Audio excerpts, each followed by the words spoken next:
Pemirsa, kita akan bergabung ke gedung BNPB Jakarta untuk memperbarui informasi penanganan COVID-19 di Indonesia. Laksanakan ketentuan-ketentuan yang baru di dalam kehidupan ini.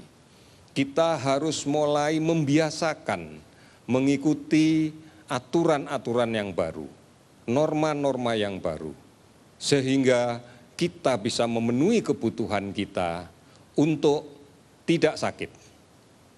Oleh karena itu, saudara-saudara sekalian, ini menjadi poin yang paling penting yang harus dipahami secara individual. Keluarga adalah basis dari perubahan ini.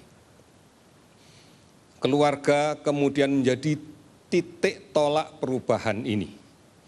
Kita harus memberikan edukasi pada seluruh anggota keluarga kita tentang bagaimana norma baru yang harus kita laksanakan. Bagaimana kita membiasakan untuk mencuci tangan, bagaimana kita membiasakan untuk menggunakan masker apabila keluar rumah, bagaimana kemudian kita membiasakan untuk tidak berkerumun pada semua aktivitas kita. Saudara-saudara, inilah yang kemudian nanti akan menjadi bangun dasar bagi kita untuk bersama-sama bergotong royong kita membangun kekuatan baru dalam rangka mencegah terjadinya penularan virus ini. Arahan di dalam kaitan dengan pelaksanaan kegiatan ini telah disampaikan oleh pemerintah.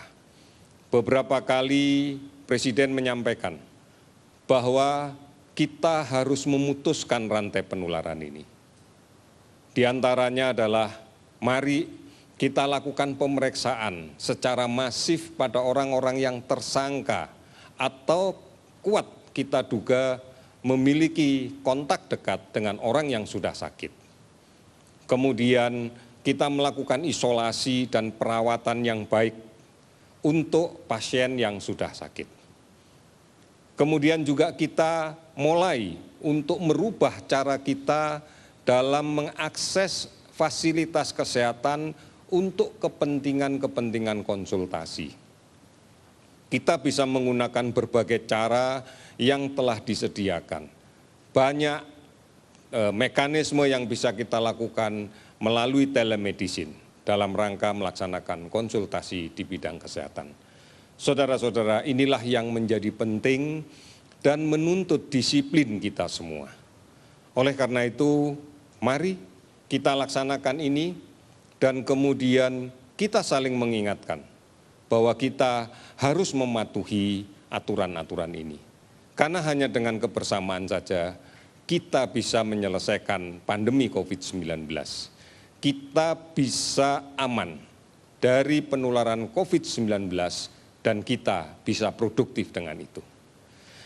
Saudara-saudara, sudah barang tentu beberapa hal yang terkait dengan bagaimana kita menerapkan secara keseluruhan dalam sistem masyarakat kita untuk kehidupan yang baru akan sangat ditentukan oleh kondisi wilayah itu sendiri.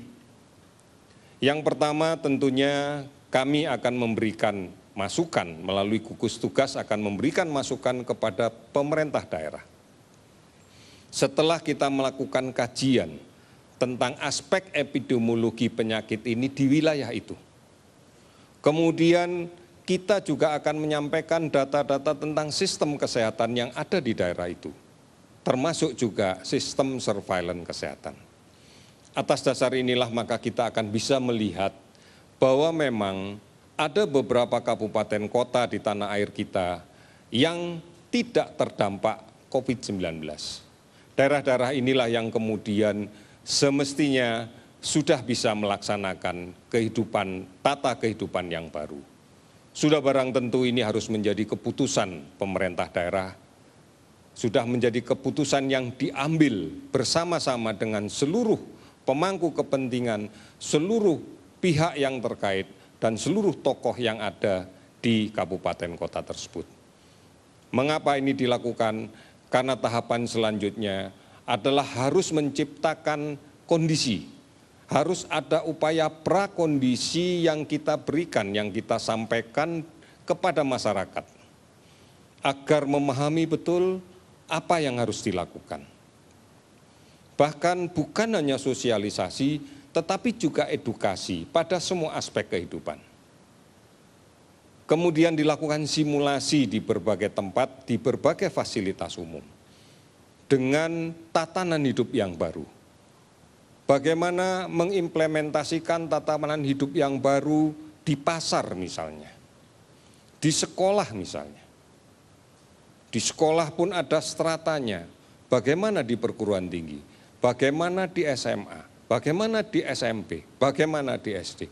Ini harus betul-betul dipahami oleh masyarakat agar mereka meyakini bahwa mereka mampu melaksanakan dengan baik. Tentunya sepanjang perjalanan ini akan dilakukan pemantauan terkait dengan perkembangan epidemiologinya, sistem kesehatannya, sistem surveillance kesehatannya. Kita berharap dengan cara seperti ini maka terlihat betul bahwa peran yang menentukan adalah masyarakat. Peran yang paling menentukan adalah bagaimana masyarakat menyikapinya dengan cara yang benar. Inilah yang kemudian kita harapkan bahwa tatanan yang baru dalam kehidupan kita bisa menjadi cara bagi kita untuk menjaga aman dari COVID-19.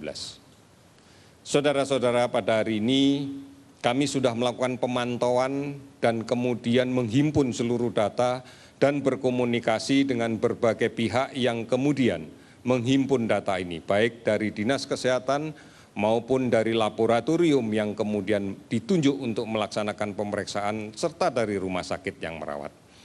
Kami sudah menyelesaikan pada hari ini sebanyak 10.039 spesimen selesai diperiksa. Namun masih ada 6.525 yang sekarang sedang kita verifikasi dengan laboratorium, dengan rumah sakit yang mengirim, dan seterusnya. Dan beberapa sedang dalam proses untuk pemeriksaan. 10.000 sudah diselesaikan, 6.000 masih dalam proses. Total yang sudah kita periksa akumulasinya adalah 333.415 spesimen. Baik menggunakan real-time PCR maupun menggunakan tes cepat molekuler. Saudara-saudara, dari hasil pemeriksaan tersebut sudah terkonfirmasi sebanyak 467 positif COVID-19. Sehingga angkanya menjadi 26.940 orang. Kenaikan ini tentunya adalah gambaran keseluruhan dari negara kita.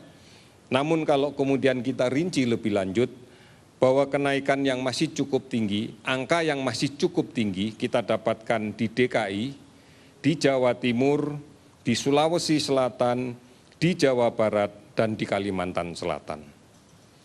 Hari ini 15 provinsi yang tidak ada laporan kasus positif. Oleh karena itu, saudara-saudara sekalian, kita masih akan terus berupaya semaksimal mungkin pada provinsi-provinsi yang sekarang masih tinggi angkanya untuk bisa kita tekan, tentunya berbasis pada bagaimana masyarakat merubah perilakunya. Kemudian kasus sembuh 329 orang dinyatakan sembuh dan lepas dari perawatan, sehingga totalnya menjadi 7.637 orang. Meninggal 28 orang, sehingga total menjadi 1.641 orang.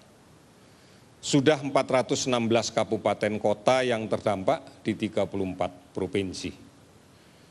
Masih juga dilakukan pemantauan di seluruh provinsi terhadap 48.358 orang ODP. Pengawasan masih dilakukan terhadap pasien yang diduga COVID sebanyak 13.120 orang. Saudara-saudara, mari kembali lagi kita cermati data-data ini sebagai sesuatu yang bisa kita gambarkan bahwa proses penularan masih terjadi di beberapa tempat.